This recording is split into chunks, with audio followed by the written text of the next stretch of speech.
In the late 1940s, Soviet scientists claimed they'd found a way to keep soldiers awake indefinitely. But after 15 days, the experiment changed from science to something else.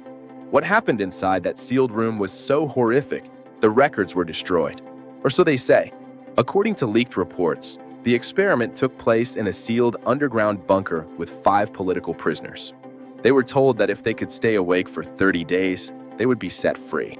The scientists used a special stimulant gas, said to keep subjects alert and active without fatigue.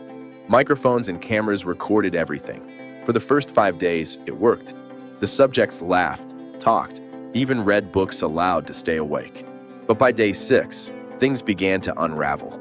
By day 9, the subjects had stopped speaking. They whispered to themselves. Then, they screamed for hours at a time. Their voices went hoarse. They tore pages from books and smeared them over the windows, blocking the researchers' view. Inside, the microphone still recorded movement, whispers, and laughter that didn't sound human. When the gas was finally cut off, the screaming stopped.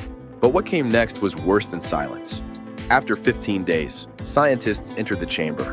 What they found was chaos. One subject was dead. The others were mutilated, their flesh torn, self-inflicted.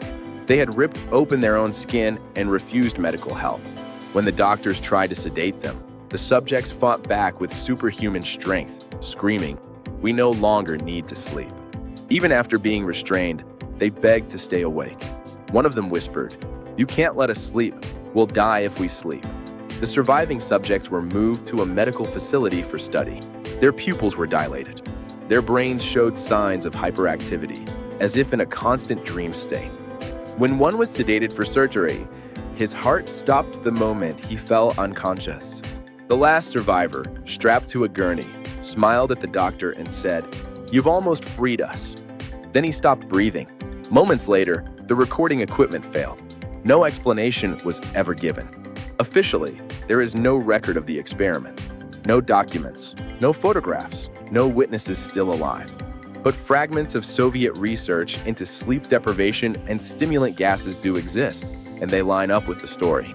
Declassified reports from the 1950s confirm that the USSR tested psychological endurance of prisoners under prolonged wakefulness. What those documents don't say is when they stopped. Modern neuroscience shows that after 10 days without sleep, the brain enters a psychotic state. Dreams bleed into reality. Hallucinations become real. The mind begins to break and then rebuilds itself in madness. Sleep isn't rest, it's protection. Without it, we don't wake up human. Maybe the story was propaganda. Maybe it was a warning. Or maybe it was a confession.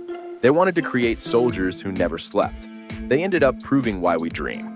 This is Truth in the Shadows, where science doesn't ask if it should, only if it can.